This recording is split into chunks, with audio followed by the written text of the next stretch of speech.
ନମସ୍କାର ବନ୍ଧୁଗଣ, ଏମିତି ସବୁଦିନ ରାଶିଫଳ ଦେଖିବା ପାଇଁ ଆମର ଏହି ଚ୍ୟାନେଲଟିକୁ ଆପଣମାନେ ଜରୁର ସବସ୍କ୍ରାଇବ୍ କରିଦିଅନ୍ତୁ। କାରଣ ଆପଣ ନିଜର ଗ୍ରହ ଏବଂ ନକ୍ଷତ୍ର ବିଷୟରେ ସବୁବେଳେ ଅପଡେଟ୍ ରହିପାରିବେ। ନମସ୍କାର ବନ୍ଧୁଗଣ, ମୁଁ ହେଉଛି ବୈଷ୍ଣବ ସୁଧାକର। ଚାଲନ୍ତୁ ଆଜି ଆମେ ଧନୁ ରାଶି ବ୍ୟକ୍ତିବିଶେଷଙ୍କର ଏହି ସେପ୍ଟେମ୍ବର ମାସଟି କିପରି ରହିବ ସେହି ବିଷୟରେ ଜାଣିନେବା। ଧନୁ ରାଶି ହେଉଛନ୍ତି ରାଶି ଚକ୍ରର ନବମ ରାଶି। ଏହି ଗ୍ରହର ଅଧିପତି ହେଉଛନ୍ତି ବୃହସ୍ପତି ମହାଗ୍ରହ।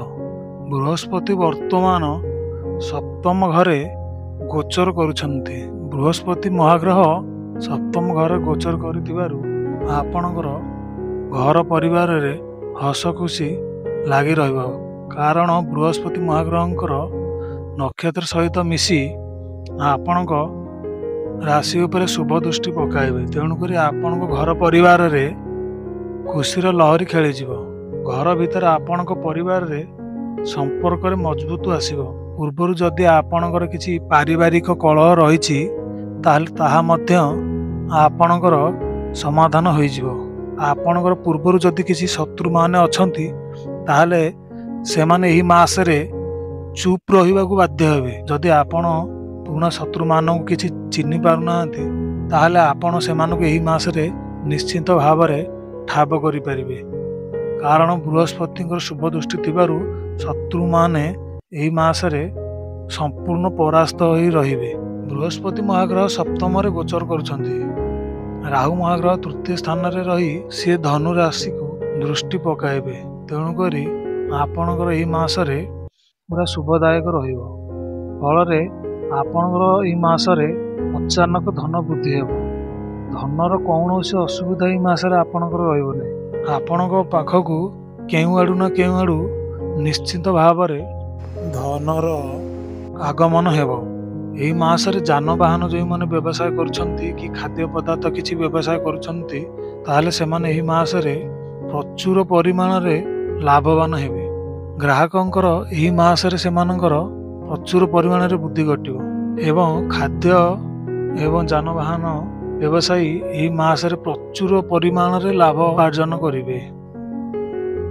ଆଗରୁ ବ୍ୟବସାୟୀ ମାନଙ୍କର ଯେତିକି ଲାଭ ହେଉଥିଲା ତାଠାରୁ ବହୁତ ଗୁଣରେ ଲାଭବାନ ରହିବେ। ଗ୍ରାହକ ମାନଙ୍କର ଭିଡ଼ ଏହି ମାସ ଯାକ ଯାନବାହନ ବେପାରୀ ଏବଂ ଖାଦ୍ୟ ବେପାରୀଙ୍କର ସଦା ସର୍ବଦା ଲାଗି ରହିବେ।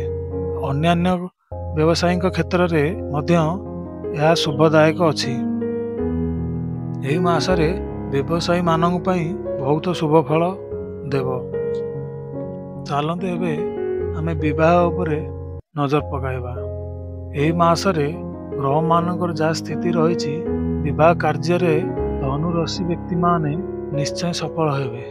ଯେଉଁମାନଙ୍କର ପୂର୍ବରୁ ବିବାହ ହେଇପାରୁନଥିଲା ଏହି ମାସରେ ସେମାନଙ୍କର ନିଶ୍ଚୟ ପ୍ରସ୍ତାବ ଜୁଟିବ। ଯେଉଁମାନଙ୍କର ବିବାହ ହେଇପାରୁନାହିଁ, ଯେଉଁମାନେ ବିବାହ ପାଇଁ ଚିନ୍ତା କରୁଛନ୍ତି ସେମାନଙ୍କ ପାଇଁ ଏହି ମାସରେ ନିଶ୍ଚୟ ପ୍ରସ୍ତାବ ଜୁଟିବ। କେଉଁ ଆଡ଼ୁ ନା କେଉଁ ଆଡ଼ୁ ଆପଣଙ୍କ ପାଇଁ ପ୍ରସ୍ତାବ ନିଶ୍ଚୟ ଆସିବ। ଆଉ ଯେଉଁମାନଙ୍କର ବିବାହ କାର୍ଯ୍ୟ ପାଇଁ ଡେଟ୍ ସ୍ଥିର ହୋଇଯାଇଛି ସେମାନଙ୍କର ନିଶ୍ଚିନ୍ତ ଭାବରେ ବିବାହ ହେବ। କାରଣ ଏହି ମାସଟି ବିବାହ ପାଇଁ ବହୁତ ଶୁଭ ଯୋଗ ଅଛି। ଏବଂ ଯେଉଁମାନେ ବିବାହ କରିସାରିଛନ୍ତି, ବୃହସ୍ପତି ସପ୍ତମ ଘରେ ରହି ଆୟ ଘରକୁ ଦୃଷ୍ଟି କରିଥିବାରୁ ବିବାହିତ ମାନେ ସନ୍ତାନ ସନ୍ତତି ପ୍ରାପ୍ତି କରିପାରନ୍ତି। ଯଦି ସନ୍ତାନ ସନ୍ତତି ପାଇଁ ଆପଣ କିଛି ପ୍ଲାନ୍ କରିବାକୁ ଚାହୁଁଛନ୍ତି ତାହେଲେ ଏହି ମାସରେ ଆପଣ ନିଶ୍ଚୟ ପ୍ଲାନ୍ କରିପାରିବେ। କାରଣ ଏହି ମାସଟି ବହୁତ ଶୁଭ ଫଳ ଦେବ। ଚାଲନ୍ତୁ ଏବେ ଆମେ ଟିକେ ସ୍ୱାସ୍ଥ୍ୟ ଉପରେ ନଜର ପକାଇବା। ବର୍ତ୍ତମାନ ସ୍ଥିତିରେ ଶନି ମହାଗ୍ରହ ଚତୁର୍ଥ ସ୍ଥାନରେ ଗୋଚର କରୁଛନ୍ତି। ତେଣୁକରି ଧନୁ ରାଶି ବ୍ୟକ୍ତିବିଶେଷଙ୍କ ପାଇଁ ଏହି ମାସରେ ଶନିଙ୍କର ଢାୟା ଚାଲିଛି। ଫଳରେ ମାସର 15 ତାରିଖ ପରେ ଧନୁ ରାଶି ବ୍ୟକ୍ତିବିଶେଷଙ୍କର ବୁଧାଦିତ୍ୟ ଯୋଗ ଥିଲେ ମଧ୍ୟ ଯେହେତୁ ଶନିଙ୍କର ଢାୟା ଚାଲିଛି, ଏହି ମାସର 15 ତାରିଖ ପରେ ଆପଣଙ୍କ ମନରେ ନିଶ୍ଚିନ୍ତ ଭାବରେ ଦୁର୍ବଳତା ଆସିବ। ସ୍ୱାସ୍ଥ୍ୟରେ ବିଭିନ୍ନ ପ୍ରକାର ବାଧା ଆପଣଙ୍କୁ ନିଶ୍ଚିନ୍ତ ଭାବରେ ଦେଖାଦେବ। ଯେପରିକି ଆପଣଙ୍କ ଶରୀରରେ ବିନ୍ଧାବିନ୍ଧିର ସମସ୍ୟା ନିଶ୍ଚୟ ଦେଖାଦେବ ଏବଂ ଆପଣଙ୍କର କେଉଁଠାରେ ପୋଡ଼ିଯାଇ ଆପଣଙ୍କର ଶରୀରରେ ଖଣ୍ଡିଆ ଖାବରା ମଧ୍ୟ ହୋଇପାରେ। ଛୋଟ ଛୋଟ ଖଣ୍ଡିଆ ଆପଣଙ୍କ ଶରୀରରେ ବହୁତ ଆପଣଙ୍କୁ ପୀଡ଼ା ଦେଇପାରେ। ଏହି ମାସଟି ଧନୁ ରାଶି ବ୍ୟକ୍ତିବିଶେଷଙ୍କ ପାଇଁ ସ୍ୱାସ୍ଥ୍ୟାବସ୍ଥାରେ ଶୁଭ ଫଳ ଦେବ ନାହିଁ। ଏବେ ଚାଲନ୍ତୁ ଆମେ ଟିକେ ବିଦ୍ୟା କ୍ଷେତ୍ର ଉପରେ ନଜର ପକାଇବା। ଏହି ମାସରେ ଗ୍ରହମାନଙ୍କର ଯାହା ସ୍ଥିତି ରହିଛି, ବିଦ୍ୟା କ୍ଷେତ୍ରରେ ଧନୁ ରାଶି ବ୍ୟକ୍ତିବିଶେଷଙ୍କର ଶୁଭ ଫଳ ରହିବ।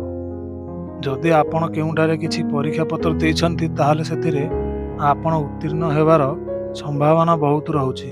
ଆପଣ ଯଦି କେଉଁଠାରେ କିଛି ଆଡ଼ମିସନ୍ ନେବାକୁ ଚାହୁଁଛନ୍ତି ତାହେଲେ ଆପଣ ଏହି ମାସରେ ନିଶ୍ଚୟ ଆଡ଼ମିସନ୍ ନେଇପାରିବେ, କାରଣ ଆପଣଙ୍କର ଏହି ମାସଟି ବିଦ୍ୟା ପାଇଁ ବହୁତ ଶୁଭ ଫଳ ଦେଉଛି। ବିଦ୍ୟାର୍ଥୀମାନେ ଏହି ମାସରେ ନିଶ୍ଚିନ୍ତ ବିଦ୍ୟା କ୍ଷେତ୍ରରେ ଉନ୍ନତି କରିବେ। ଏହି ମାସରେ ସବୁ ଶୁଭ ଥିଲେ ମଧ୍ୟ କିନ୍ତୁ ଗୋଟିଏ ଅଶୁଭ ରହିଛି, ସେଉଟା ହେଉଛି ସ୍ୱାସ୍ଥ୍ୟାବସ୍ଥା। 15 ତାରିଖ ପରେ ଆପଣଙ୍କ ସ୍ୱାସ୍ଥ୍ୟାବସ୍ଥାରେ ଟିକେ ସମସ୍ୟା ଦେଖା ଦେଇପାରେ। ଏହା ଥିଲା ଧନୁ ରାଶି ବ୍ୟକ୍ତିବିଶେଷଙ୍କର ଏହି ମାସର ରାଶିଫଳ।